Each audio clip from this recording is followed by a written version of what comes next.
24/7 खबर control news में आपका स्वागत है। आज हम भारतीय जनता पार्टी के संदीप जैन जी से क्षेत्र की समस्याओं से संबंधित सीधी बात करेंगे। संदीप जी, खबर कंट्रोल न्यूज में आपका स्वागत है। सर, जाने जाएंगे आपकी विधानसभा में क्या क्या समस्या बनी फिलहाल। धन्यवाद। पहले आप 24/7 वालों का मैं दिल से शुक्रिया अदा करता हूँ। और क्षेत्र की विधानसभा के अंदर समस्याओं का जो आप मुझसे सवाल किया है, वो तो आप जहाँ से भी चल के आते हैं तो आप देखेंगे तो इस विधानसभा का बहुत ही बुरा हाल है। समस्याओं के अंबार लगे हुए हैं। आप ट्रैफिक की समस्या को देखोगे, पॉल्यूशन की समस्या को देखोगे तो वो आपको बेतहाशा वृद्धि मिलेगी। जो दिल्ली की सरकार है, आज उसने ये फ्री वाले स्लोगन दे दे के कुछ एक हिस्से को तो खुश किया है। हम ये नहीं कहते कि आपको ये छूट नहीं देनी चाहिए, लेकिन हमारा जो शहर है वो इस देश की राजधानी है। इसकी स्वच्छता, सुंदरता, विकास, इंफ्रास्ट्रक्चर, उन सब चीज़ों के ऊपर भी ध्यान देने की जिम्मेवारी हमारी राज्य सरकार की रहती है। आप देखेंगे कि पिछले 7 साल से इस दिल्ली के अंदर इंफ्रास्ट्रक्चर से रिलेटेड कोई भी नया प्रोजेक्ट नहीं आया है, जिससे रोड्स के ऊपर ट्रैफिक और सांस लेने के लिए साफ हवा का कनेक्शन हमारे ट्रैफिक से भी चलता है। जब आप देखिए, मुख्यमंत्री जी एक ही बात कहते हैं कि ये पराली के कारण से प्रदूषण हो रहा है। आजकल के दिनों के अंदर पराली का क्या काम है? क्या सिर्फ उन्हीं लोगों को ये सुविधाएं लेने का हक और अधिकार है कि छोटी छूट बड़ी लूट? 200 यूनिट तक आपने फ्री दे दी और 201 आ गई, तब क्या हाल होता है आदमी का? तब उसको कितने पैसे लगते हैं? तो कहीं ना कहीं से जो मध्यम वर्ग के लोग हैं उन्हें तो राहत है, जिनको 200 यूनिट तक फ्री पानी, चाहे बसों में टिकटें फ्री हो। मैं मानता हूं कि एक तरफ से उनको छूट है, लेकिन आज चाहे मध्यम वर्ग है, चाहे निम्न वर्ग है, चाहे उच्च वर्ग है, सबको साफ हवा के अंदर जीने का अधिकार है। जब तक इंसान का स्वास्थ्य ही ठीक नहीं होगा, तब तक वो इन फ्री की चीजों का क्या करेगा? अगर आज उसको अपने कहीं ऑफिस जाना है, किसी काम से जाना है, सड़कों के ऊपर ट्रैफिक बेतहाशा होगा, तब इंसान का जितना टाइम खर्च होता है, उसकी जो एबिलिटी है वो रिड्यूस हो जाती है, उससे उसकी जो प्रोडक्टिविटी है वो कम हो जाती है। उससे कितना नुकसान होता है उसका कोई हिसाब लगाने वाला है इधर। सर, आपसे भी जान लेंगे, क्षेत्र के निगम पार्षद उनका काम कैसा है, सफाई व्यवस्था कैसी है वार्ड में? हमारे क्षेत्र की निगम पार्षदा श्रीमती मीनाक्षी बेनीवाल जी, जो दिन और रात इस वार्ड का सौंदर्यीकरण करने में, स्वच्छता इसकी जारी रखने में दिन रात तत्पर रहती हैं। आप देखेंगे हमारे वार्ड के अंदर अवैध निर्माण सबसे कम है, रोड्स के ऊपर एनक्रोचमेंट कम है, साफ सफाई के ऊपर वो विशेष ख्याल रखती हैं, और जो जन जन से जुड़ी हुई छोटी छोटी चीज़ें होती हैं, चाहे पार्कों का सौंदर्यीकरण है, चाहे उसके अंदर जिम बनवाने हैं, चाहे कूड़ा घर हटवा के कॉम्पैक्टर लगवाने हैं, उन सब के अंदर दिन रात वो सेवा में तत्पर रहती है। परंतु सर, दिल्ली के अंदर जो कूड़ों का ढेर बनता जा रहा है, दिल्ली एमसीडी कहती दिल्ली सरकार हमें फंड देती है और एमसीडी वही कूड़े सड़कों पे फेंक रही है, जिससे बीमारियां और फैलती जा रही है। आप एक बार बताइए, एमसीडी या दिल्ली सरकार का ही हिस्सा है? दिल्ली का ही हिस्सा है। जो दिल्ली को रेवेन्यू मिलता है, क्या उसके अंदर एमसीडी का कोई अधिकार नहीं है? जो हमारे एमसीडी के 13,000 करोड़ रुपए बकाए हैं, अगर वो हमारे पास आ जाते हैं तो हम सभी कर्मचारियों की तनख्वाह भी समय से दे सकते हैं।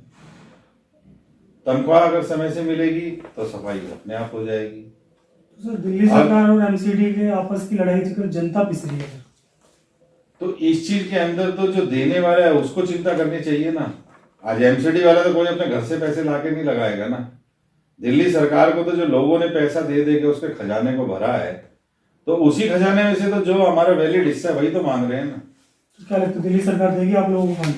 हम तो उम्मीद यही करते हैं कि उनको देना चाहिए। जितनी जल्दी से जल्दी वो देंगे तो वो हमारे सबके लिए बेहतर होगा। सरकार हो और एमसीडी के अंदर चाहे भाजपा की सरकार है, चाहे नगर निगम के अंदर भाजपा की है, राज्य के अंदर आम आदमी पार्टी की सरकार है, लेकिन पब्लिक को इन सब चीजों से क्या लेना देना है? पब्लिक को जो उनकी बेसिक नेसेसिटी की चीजें वो मिलनी चाहिए। आपको राजनीति करने किसी और क्षेत्र के अंदर करिए, आप ऐसे किसी विभाग का पैसा रोक के और आप एक राजनीति कर रहे हैं कि अब चलो 1 साल रह गया है चुनाव में, या कुछ जगह पे अभी उपचुनाव होने हैं, ये बदनाम करने की साजिश है। तो सर क्या लगता है 2022 में एमसीडी को नुकसान होने जा रहा है? मुझे तो ऐसा नहीं लगता नुकसान होने जा रहा है। क्योंकि दिल्ली के अंदर हर चीज फ्री है सर, आप लोग किस तरह से फाइट करेंगे नगर निगम का? नगर निगम से क्या चीज फ्री है? दिल्ली के अंदर जो फ्री है सर, जैसे कि बस में महिलाओं के लिए टिकटें फ्री है। तो ये चीजें तो पिछली बार भी जब नगर निगम के अंदर जब भाजपा जीती थी तब भी दिल्ली सरकार के द्वारा फ्री दी गई थी। तो इस बार क्या लगता तब है? उससे क्या फर्क पड़ता? मुझे लगता है कुछ नहीं, हमारे को तो और ज्यादा लोग पसंद कर रहे तो हैं, एमसीडी मोदी जी की नीतियों से बहुत प्रभावित है। और ये जो सारे ये कुकर्म हैं इनके, अब जो भ्रष्टाचार के दिन रात घोटाले हैं, चाहे वो दिल्ली जल बोर्ड का 26,000 करोड़ का घोटाला हो, सब लोगों के सामने आने लगे हैं। तो एमसीडी पे दोबारा बीजेपी का कब्जा होगा? पूर्ण विश्वास है हमारे को इस बात का। क्या चेहरे नहीं बदल दिए जाएंगे, फिर से नए चेहरे आएंगे सर? चेहरों को लेकर जहां तक है, ये एक नीतिगत फैसला है, और नीतिगत फैसले जो हैं हमारे सर्वोच्च पदाधिकारियों के द्वारा, हाई कमान के द्वारा लिए जाते हैं। इसके विषय में हम सब लोगों की कोई टिप्पणी जो करना है वो व्यर्थ है। जो हमारा केंद्रीय नेतृत्व निर्णय करेगा उसी का सब पालन करेंगे। सर पार्टी अगर आपको मौका दे 2022 में नगर निगम चुनाव लड़ने के लिए, तो आपकी इच्छा रहेगी? पार्टी हमारे को जहां भी मौका देती है हम वहीं अपनी 100% दे के काम करते हैं। चाहे वो हमारे को जिले का कोई काम हो, चाहे प्रदेश का हो, चाहे कोई और जिम्मेवारी, जो भी मिलेगा हम अपनी पार्टी के लिए समर्पित हैं, वो हम कार्य करेंगे। कोरोना काल में आपने जनता के बीच रहकर कुछ कार्य ऐसे किए सर, समाज सेवी तौर पर? कोरोना काल के अंदर हमारा मन बड़ा ही पीड़ित था कि ये जो वैश्विक महामारी है जिसने हमारे देश को भी घेरा, तो उस सब के अंदर हम ही मिलकर लोगों की हर संभव मदद करनी थी। आज जब पहले जनता कर्फ्यू लगा और उसके बाद लॉकडाउन लगा, तकरीबन मेरे अपने प्रयास से और प्रमुखता देते हुए तकरीबन हमने 800 लोगों को प्रतिदिन मैंने खाना खिलवाया। प्रतिदिन 800 लोगों को खाने का पैकेट दिया। शुरू के कुछ दिन तो जब कुछ संस्थाएं कम लगी हुई थी तब हमने 2 टाइम भी दिया, और जब और बहुत सारी संस्थाएं क्षेत्र में सेवा के लिए आ गई थी तब हमने 1 दिन की व्यवस्था चालू की। मास्क बनाने का हमारा अपना कारोबार है, हमने निरंतर जो है वो फ्री में मास्क वितरण किए, सैनिटाइजर दिए। तो ये सब कार्य हमने कोरोना काल के अंदर किए। अंत में जान लेंगे सर, किसान आंदोलन चल रहा है आज भी, क्या कारण है जो केंद्र सरकार उनकी मांगे नहीं मांग रही सर? देखिए, जहां तक किसान आंदोलन का सवाल है, हमारी केंद्र सरकार निरंतर किसानों से बातचीत में लगी हुई है। 11 दौर की बातचीत हो चुकी है, अधिकांश मुद्दों के ऊपर सहमति बन गई। अब अगर किसानों की तरफ से कोई एक जिद है कि बस ये कानून वापसी होने चाहिए, अगर कानून वापसी ही एक रास्ता थी तो फिर 11 दौर की बातचीत का क्या अर्थ?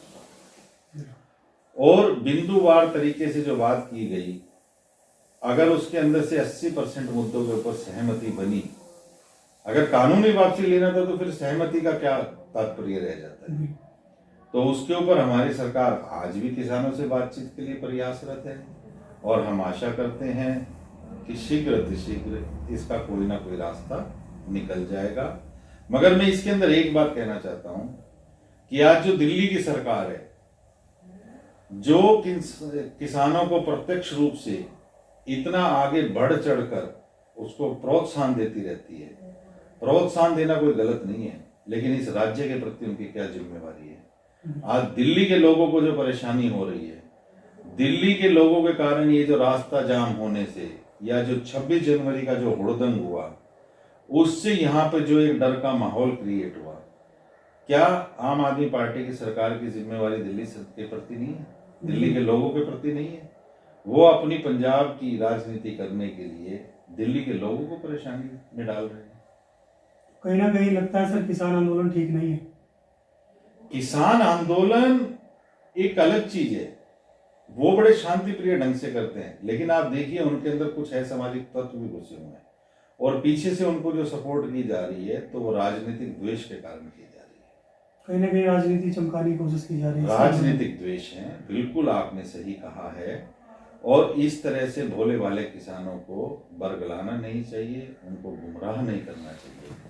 आज आप देखेंगे ये जो किसानों की हित की बातें हैं, इस कानून के अंदर सिर्फ हमारी सरकार ही नहीं कर रही, पूर्व की सरकारें भी यही पॉलिसी को लागू करना चाहती थी, लेकिन हमारे माननीय प्रधानमंत्री मोदी जी के अंदर वो इच्छा शक्ति है, वो दृढ़ शक्ति है कि देश के विकास के लिए जो भी काम हो उसके लिए वो कितना भी बड़ा कदम उठाने के लिए हमेशा तत्पर रहते हैं।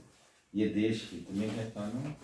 हाँ, अगर कोई कमियां हैं तो उसके अंदर हमारी सरकार ने सुधार किए भी हैं और आज भी करने के लिए तैयार है।